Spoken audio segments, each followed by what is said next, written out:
Hello everyone, welcome back to Abhimanyu Career Point. Today we are going to continue with our stars and solar system part 3 inner planets.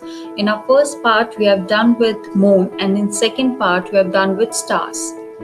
So let's continue. Planets. What are planets? Before that, let's come to know about how many planets are there in our solar system. So there are 8 planets in our solar system, namely Mercury, Venus, Earth, Mars, Jupiter, Saturn, Uranus, and Neptune, as you can see here in the figure. So here it is written out there are 9 planets in the solar system. Oh, is it true or false? Of course it is false, because we know that there are 8 planets in the solar system. You're right. Next, let's study some more about planets. So,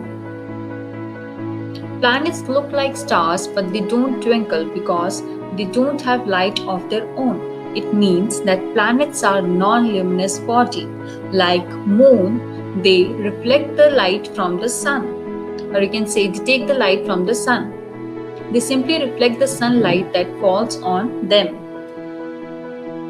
as you can see in the figure.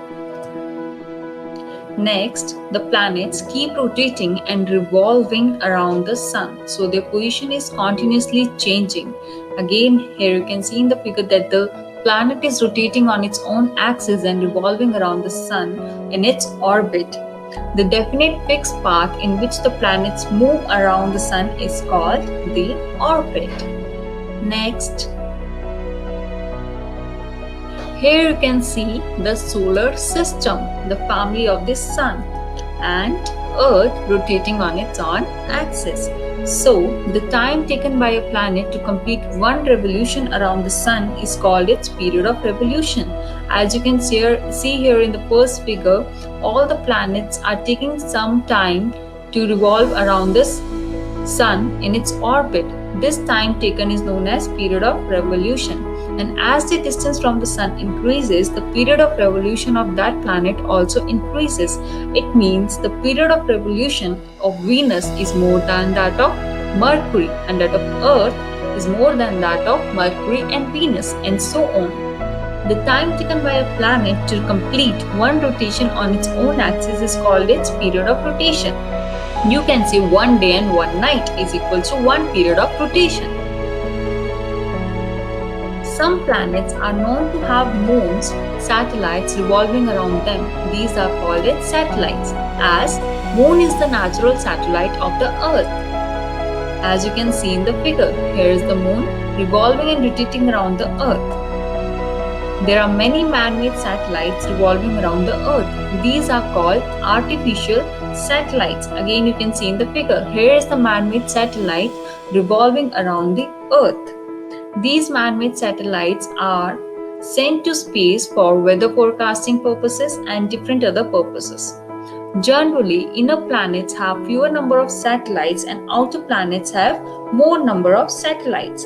It is because of the sun's gravitational force, as it also plays a significant role which leads inner planets to have fewer moons. Any moon in a planet near the sun will have an unstable orbit and later may be captured by the sun. So here is the reason for this. So your question for you is, a celestial body that revolves around the planet is known as, yes, it is known as satellite. Mercury, Venus, Earth and Mars are called inner planets. Today we are going to study about inner planets, and inner planets are Mercury, Venus, Earth and Mars, as you can see in the figure. These are also known as terrestrial planets or the rocky planets. Our first inner planet is Mercury, also known as Budh in Hindi. It is the planet nearest to the sun, as it is the first planet of our solar system.